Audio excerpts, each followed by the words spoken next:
मानवतेचं महान आनंदादीप भगवत संप्रदायाच्या विशाल वृक्षाला लागलेलं गोडफळ, इंद्रायणीच्या काठावरती उठलेलं भक्तीचं वादळ, प्रगल्भ बुद्धिवत्तांच्या बुद्धीला न उलगडलेलं कोडं, विश्व निर्माणकर्त्याच्या विशाल राजप्रसादाच्या गवाक्षातून खाली डोकावता डोकावता पडला मोती इंद्रायणीच्या काठावर आळंदी गावात संत श्रेष्ठ ज्ञानोबा माऊलींच्या रूपात माऊलींच्या चरणी जगद्गुरु तुकोबारायांच्या चरणी नतमस्तक होतो. एक देव राहिला वाटतं, ज्या देवाच्या कृपाने आमच्या मंदिरांवर कळस आहे आणि दाराच्या पुढे तुळस आहे.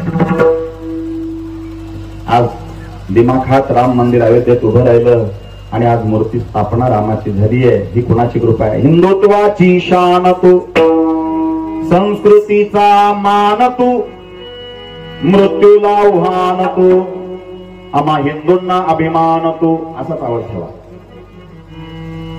कोण आलं डोळे पुढं?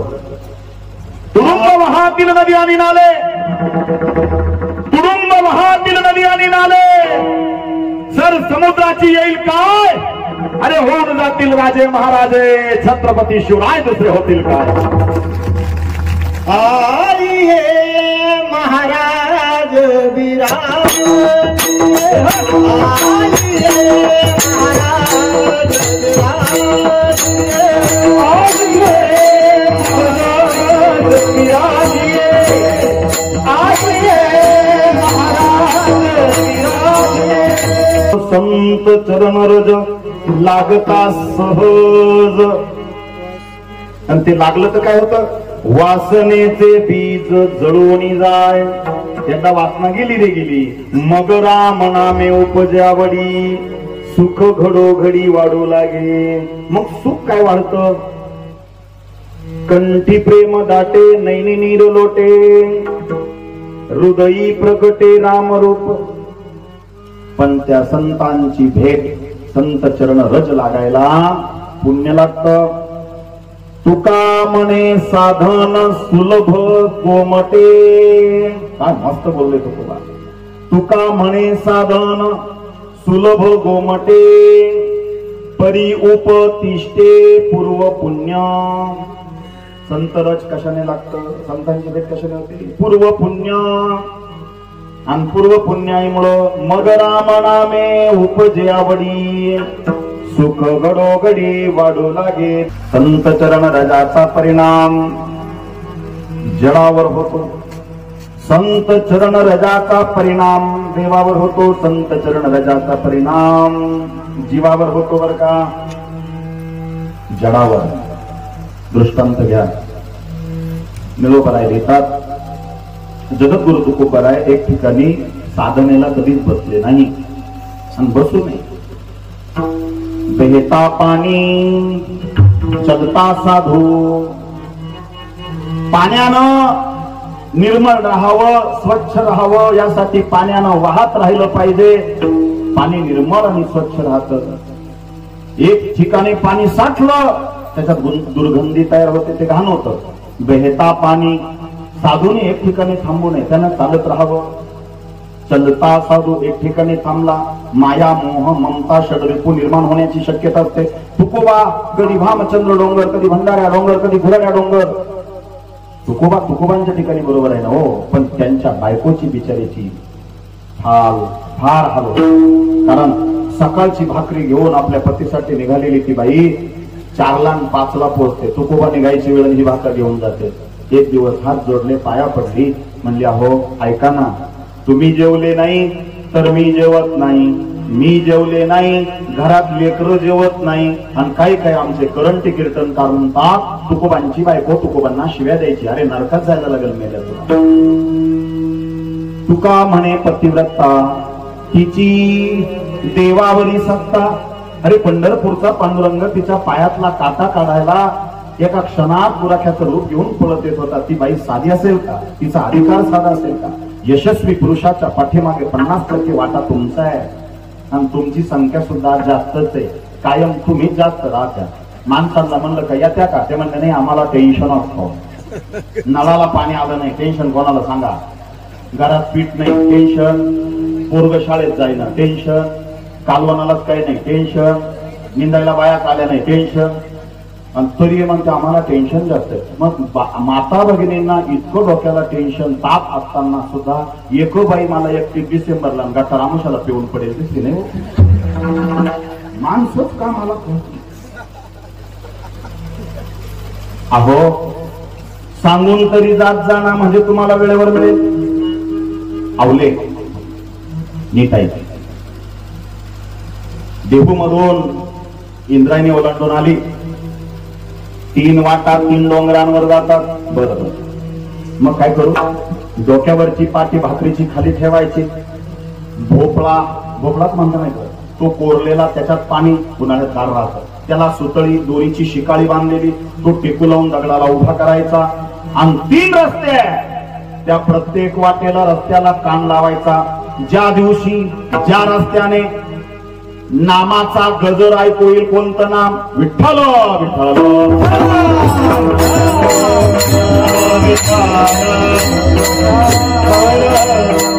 ज्या रस्त्याने ज्या दिवशी विठ्ठल विठ्ठल नामाचा गजर त्या दगडातून मातीतून ऐकू येईल, त्याच रस्त्याने पुढे यायचं. मी तिथंच डोंगरावर बसलेला दिसेल. दृष्टांत संपला. संत चरण रजाचा परिणाम जडावर होतो. त्याच्यासाठी दृष्टांत दिला. आता कळलं ना? हा, माना हलवा नाही तर 12 वाजतील. आज म्हणा कळलं नाही तर काय त्याचा फायदा आहे? फॉर्मॅलिटी नको, कळलंच पाहिजे आणि आयुष्यभर लक्षात राहिलं पाहिजे. संत चरण रजाचा परिणाम जडावर होतो. ते पहिल्या चरणाकडे जायचं बरं आपल्याला. विषांत नाही, 1 सेकंद वाया जाऊ द्यायचं. सर्वांगाचे काम. संत चरण रजाचा परिणाम जडावर होतो. दृष्टांत झाला. संत चरण रजाचा परिणाम देवावर होतो. दृष्टांत नंबर 2, लवकर कळावं माझ्यासहित म्हणून. एक दिवस कृष्णाने नाटक केलं. माझं डोकं दुखतं, माझं डोकं दुखतं. खरं सांगा, कृष्णाचं डोकं दुखल काय? त्याचं डोकं दुखल्यावर आपलं डोकं ठिकाणी राहील काय? कानडा हो विठ्ठलू कर नाटकू, ज्याला जो अर्थ लावायचा त्याने लावू द्या, पण मी अर्थ लावलाय.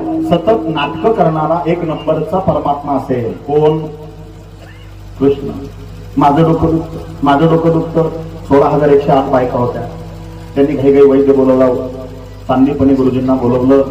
देवांचा डॉक्टर आहे. कोण माहिती तुम्हाला? धन्वंत. तो आला, नाडी चेक केली. रुक्मिणी, आई साहेब काय याने बटाटे खाले का? ती म्हणजे नाही, नॉर्मल जेवले हो. शिळा भात वाढला होता का? नाही ना, मसाले भात ताजा केला होता. रात्री उशिरा जेवला होता काय? अहो नाही हो. कशाने झालं? माझं डोकं दुखतं, माझं डोकं दुखतं. सगळे वैद्य झाले, सगळ्या कला संपल्या. अशा बसल्या सगळ्या राण्या.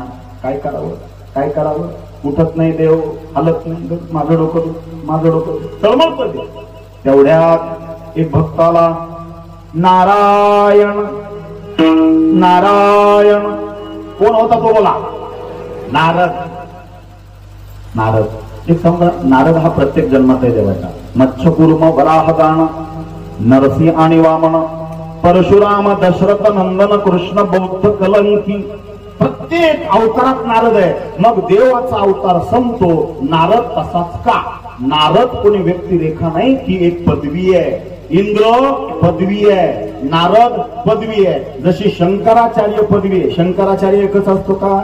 नाही. त्या गाद्यावरती दुसरा व्यक्ती येऊन बसतो. बरोबर आहे ना? जो कॅपेबल आहे तो. म्हणून नारद सुद्धा ही व्यक्तिरेखा नाही, ती एक पदवी आहे. नारायण नारायण. आई साहेब काय नारदा नाराज दिसता? देवाचं डोकं दुखतं. काही गेला. काय झालं देवा? माझं डोकं दुखतं. नारदा माझं औषध काय? नारद हसून म्हणला, तुला सगळं माहिती आहे देवा, औषध सांग. माझ्या भक्ताच्या पायाचे रजकण. हा मुद्दा आहे बरं का म्हणा. आपला विषय काय झाला? संत चरण रजाचा परिणाम जडावर होतो. आता दृष्टांत चालला. संत चरण रजाचा परिणाम देवावर होतो. माझ्या भक्ताच्या पायाची धूळ. त्याला ठीक आहे ना. नारद काही पळत गेले. म्हणल्या तुम्ही देवाची भक्तीच करताना 16,108 बायका राण्या. म्हणे हो. मग तुमच्या पायाची धूळ द्या. ती गंगेच्या यमुनेच्या पाण्यात एकत्र करून देवाने सांगितलं त्याचा लेप कपाळाला द्यायचा. असं मलम म्हणून लावायचं, लेप द्यायचा. माझं डोकं दुखायचं बंद होईल. ते म्हणले अरे देवा एवढं सोपं होतं तर सकाळपासून सांगायचं ना. नारद म्हणला नाही, त्याला अधिकार लागतो. भगवान से भक्त न बरे कह गए संत सुजान, पुल बांधे रघुबीर चले कुदी गए हनुमान. रामापेक्षा मारुती मोठा. कोण विचारतं देवाला? काय माझ्या कृष्णाला मोठे पण नारदामुळे. त्याने प्रचार केला नसता तर देव काढायला असता काय? ते म्हणले ठीक आहे. त्यांनी चपला ओसरीत काढल्या, अशा मातीवर फिरल्या. कोण? देवाच्या बायका.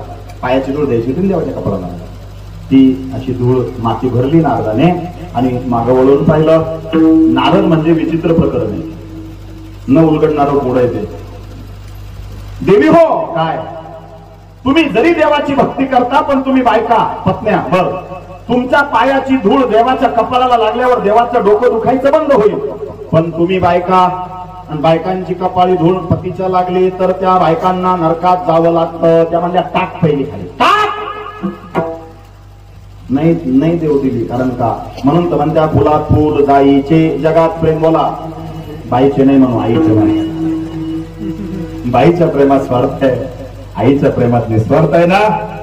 आहे का नाही? कामावरून मुलगा घरी आला, बाप म्हणतो बेटा कितना कमाया, पत्नी म्हणते कितना बचाया. बघा प्रेम. बाप म्हणतो कितना कमाया, परीक्षेला पैसे भरले जातात नाही. कितना कमाया, बाप म्हणतो कितना कमाया, पत्नी म्हणते सुनते हो कितना बचाया. मुलगा म्हणला पप्पा पप्पा खाने के लिए कुछ लाया. बघा प्रेम. बाप म्हणतो कितना कमाया, पत्नी म्हणते कितना बचाया. मुलगा म्हणला खाने के लिए कुछ लाया. आई म्हणली बेटा तू दिनभर इधर उधर भटका रे, आज तूने कुछ खाया. कोणी विचारलं? निस्वार्थी प्रेम. त्यांनी धूळ दिली नाही पायाची. आम्हाला नाही जायचं नरकाला. जाऊ दे दुखलं तर दुखलं. नारदा डोकं दुखतं देवा काय कामाच्या नाही 16,000 4 बायका काय. अहो त्यांना धूळ दिली त्याने भरून घेऊन टाकलं. मग आता देवाच्या डोळ्याच्या कडा पाणवल्या. का पाणवल्या? नारदा आत्ताची आत्ता गोकुळात जा आणि गोकुळची आठवण आल्या आल्या देवाच्या डोळ्याच्या कडा पाणवल्या. का? उद्धवाला सांगितलं. उद्धव गीतेत सांगू का? कोण भक्ती केली गोपाळी. हा हा अंगाव काटा येतो. कोण भक्ती केली गोपाळी, काय ती सोवळी का ओवळी.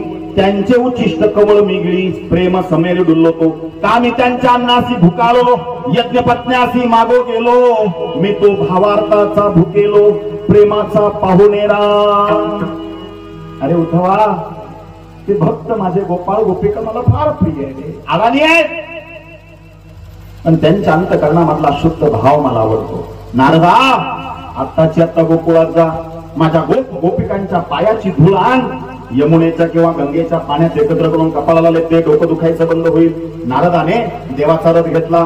देवाच्याच रथाचे घोडे जुंपले. देवाची अब्दागिरी आहे, सोन्याचा रथ आहे, चांदीचे आरेपाठे आहे. लक्षात घ्या, चाबकाला सोन्याची.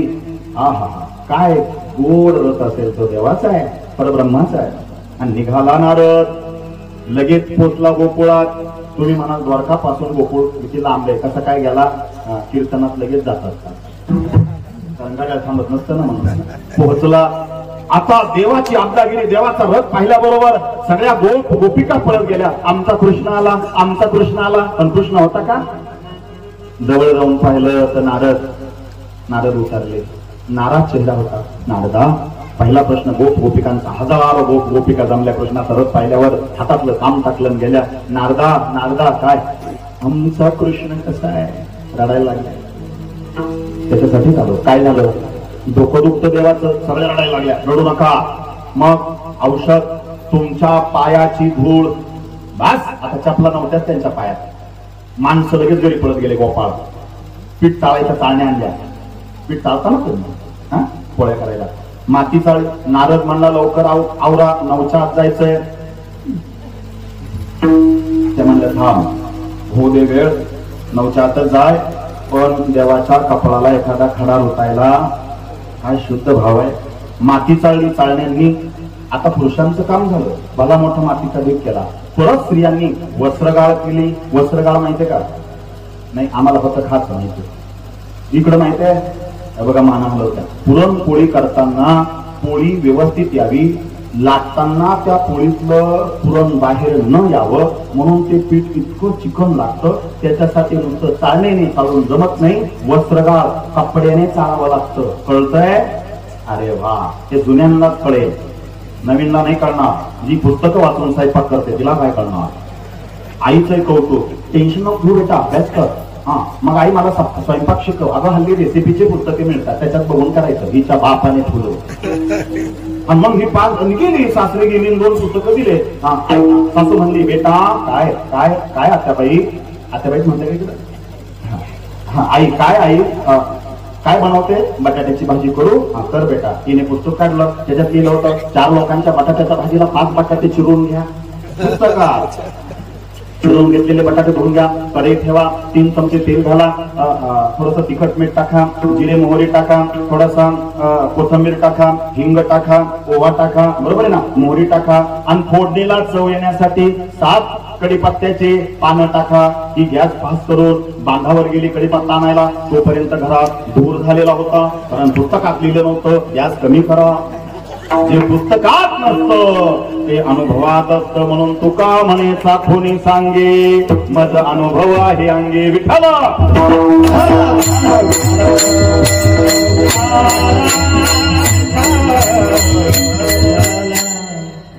आता ढिगताईंनी तयार केला. कशाचा? मातीचा. आधी चाळणीने चाळली, नंतर वस्त्राने गाळली, आणि ढीग तयार करून त्या ढिगावरती आता पाय लावायचा. नुसता पाय नाही लावला. गोपिकांनी त्या मातीच्या डोंगरासारख्या ढिगावर नाचायला सुरुवात केली. कृष्ण कृष्ण जय कृष्ण कृष्ण जय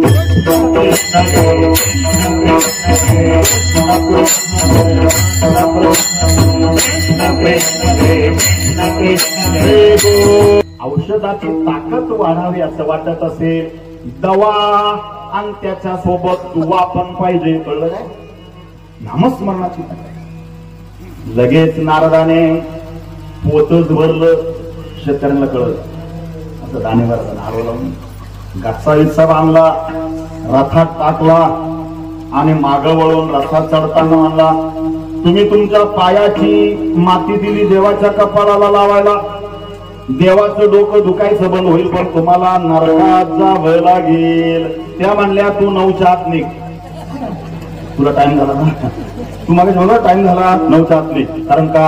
आम्ही हजारो वर्ष नरकात जायला तयार आहे. फक्त आमच्या देवाचं डोकं दुखायचं बंद होऊ दे.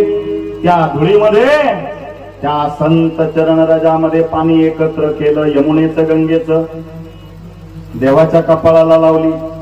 लगेच देवाचं डोकं दुखायचं बंद झालं. म्हणून संत चरण रजाचा परिणाम देवावर होतो. देवाईची राजा चरणी माती, देवाईची राजा देवईची रोज समानता बघितलं कुठलं पुढं. चरणीची माती धावत चालती मागे मागे, काय त्या उरले वेगळी अनेक, वैकुंठ नायक जयाकंठी. तुका म्हणे देव भक्ताचा संगम, ते ओघ नाव त्रिवेणीचा. तयांच्या चिंतने तरतील दोषी, जळतील राशी. काय भाषा झालं ना क्लिअर? 2 मुद्दे. विषय काय चालला? संत चरण राजाचा परिणाम जडावर होतो. तुकोबांचे पावलं जिथं मातीला लागत होते दगड माती विठ्ठल विठ्ठल म्हणायची. झालं. संत चरण राजाचा परिणाम देवावर होतो. देवाच्या कपाळाला माती लागली, डोकं दुखायचं बंद झालं का नाही? बोला. संत चरण राजाचा परिणाम जीवावर काय होतो? अभंगाचं पहिलं चरण.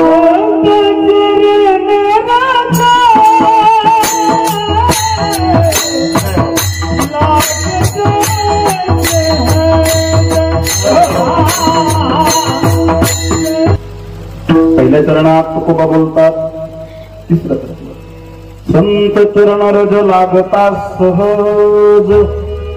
आहा, काय भाषा आहे! संत चरण रज लागता सहज. रिझल्ट काय? आउटपुट काय? फलश्रुती काय? वासनेचे बीज जळून जाय. मला नाही वाटत सगळ्या अभंगाला न्याय द्यायचा. न्याय देणारा मी कोण आहे? अल्पशी बुद्धी वापरायची. तुकोबांना बहुतेक असं म्हणायचं असेल हा अंदाज आमचा असतो, पण तुकोबांना असंच म्हणायचं असेल हे कोणी परफेक्ट सांगू शकत नाही. ज्याचे अंदाज अभंगावर जास्त असतात त्याला विद्वान म्हणतात. तर तुकोबांना नेमकं काय सांगायचं हे कोणाला सांगता येणार नाही. संत चरण रज लागता सहज. आता ह्या चरणातलं सहज हा शब्द अंडरलाईन केला, लक्षात ठेवा. कोणता कोणता सहज. आता संत चरण रज आपण अर्ध्या तासापासून पायाची धूळ, पायाची माती, पण तुकोबा म्हणतात संत चरण रज म्हणजे पायाची धूळ, पायाची माती झाली, पण सहज त्यांच्या ऐकता गोष्टी, त्यांच्या मुखातून येणार जे वचन आहे त्याला सुद्धा संत चरण रज म्हणतात. कळलं का? मानाने हल्ल्या. एक माणूस गावात महात्मा आला म्हणून चालला होता महात्म्याच्या दर्शनाला, असं गल्लीतून. ओसरीत एक पिंजरा होता, पिंजऱ्यात पोपट होता बंदिस्त. तो पोपट म्हणला, काका कुठं चालले? म्हणलं पोपट बोलतात का? कथेमधले बोलत असतात. काका कुठं चालले? म्हणलं चालले महात्माच्या दर्शनाला. भैरवनाथाच्या मंदिरात एक महात्माजी आले, दर्शनाला चाललो. कशाला चालले? दर्शन करून काही प्रश्न विचारायचे वेदांताचे, ते विचारायला चाललो. एवढा मोठा महात्मा आहे? म्हणे हो. पोपट म्हणला, काका माझा प्रश्न विचारशाल काय? म्हणे काय? त्या महात्म्याला विचारा ना, तो पिंजऱ्यातला पोपट कधी मुक्त होईल? गेला तो माणूस, पाया पडला. महात्मा नमो नारायण, नमो नारायण. कुछ सवाल थे, जरूर पूछिए. मेरे सवाल पूछने से पहले रास्ते में आते समय मेरी गलिया में एक घर था, घर के बाहर एक पिंजरा था, पिंजरे में बंदी तोता था. वो तोता मुझे पूछने लगा, महात्मा जी को पूछो मैं पिंजरे में से मुक्त कभी होगा? महात्म्याने ऐकलं. पोपटाचा प्रश्न हा म्हणला, माझे प्रश्न नंतर विचारतो, पहिला पोपटाचा विचारतो. पोपट पिंजऱ्यातून कधी मुक्त होईल असं पोपटाने विचारायला सांगितलं. महात्मा काहीच बोलला नाही. हातपाय हलवले, डोळे पांढरे केले, मान टाकून दिली आणि घेतलं पडून. हा माणूस म्हणला, याची तब्येत बिघडली तर त्याला घरी पडू. दुसऱ्या दिवशी तोच माणूस, तीच गल्ली, तोच रस्ता, तोच पिंजरा, तोच पोपट. काका विचारलं. मला विचारलं रे, पण त्यांची तब्येत काल बिघडली, माझे प्रश्न राहून गेले. आज आज विचाराल का? काय? पोपट पिंजऱ्यातून कधी मुक्त होईल? लेखन तळा आला हो, मला नाही राहायचं, विचारून या ना. गेला. महात्मा कल आपकी तबीयत बिगड़ गई थी, इसकी वजह से मैं पूछ नहीं पाया, कुछ सवाल थे, पूछिए. मेरे सवाल पूछने से पहले वो तोते का प्रश्न है वो पूछो. जरूर. वो तोता पिंजरे में से मुक्त कभी होगा? तो पिंजऱ्यातून कधी मुक्त होईल? त्या महात्म्याने कालच्या सारखे हातपाय हलवले, मान टाकून गेली, डोळे पांढरे घेतलं पडून. हा माणूस म्हणला, या पोपटाच्या प्रश्नात काय बोलायला ना? पोपटाचा प्रश्न विचारला का हा महात्मा पडूनच घेतलाय, तब्येतच बिघडती. आता उद्या यायचं, पण पोपटाचा प्रश्न विचारायचा, आपला विचारायचा. गेला महात्मा. आता तोच पिंजरा, तोच काका विचारला. अरे तुझ्या प्रश्नापायी माझे प्रश्न राहून गेले. मग विचाराना पिंजऱ्यातून मुक्त कधी होईल? तो म्हणला, अरे 2 दिवस झाले विचारतो. म्हणे काय? विचारलं का पोपट पिंजऱ्यातून? सहज शब्द लक्षात ठेवलाय. तो पोपट पिंजऱ्यातून कधी मुक्त होईल असं म्हणल्याबरोबर तो महात्मा हातपाय ढिले करतो, मान टाकून देतो, डोळे पांढरे करतो, खाली पडून घेतो. पोपट नाचायलाच लागला. याला कळालं म्हणतो, पोपटाला बरोबर कळवतो. म्हणला, काका तुमच्या प्रश्नाचं उत्तर मिळेल का? नाही मिळेल. So I don't know. असं पोपट बोलला. मला कळलंय. म्हणे काय? जरा बाजूला लपून उभं राहा. आता पहा. हा भीती जाळून पाहत होता. तो प्रश्न विचारायला जाणार काय आमकडे बघ. पोपटाने पंख फडफड केले, मान टाकून दिली, डोळे पांढरे केले आणि पिंजऱ्यामध्ये पसरून घेतलं. मालकाला पेरू घेऊन मालकाला वाटलं पोपट. कळतंय काय? सहज सहज कुलूप उघडलं, कडी उघडली, दरवाजा उघडला, पोपटाचा पंख धरला आणि खाली ठेवला, रडायला लागला, माझा पोपट. पोपटानं मान उचलली, भालुकान उडून गेला. महात्मा काय बोलला? काय? महात्म्याच्या सहज बोलणे संत चरण, पायाची धूळ आणि वचन कृती. संत चरण रज लागता सहज. आता जीवावर काय परिणाम होतो? वासनेचे बीज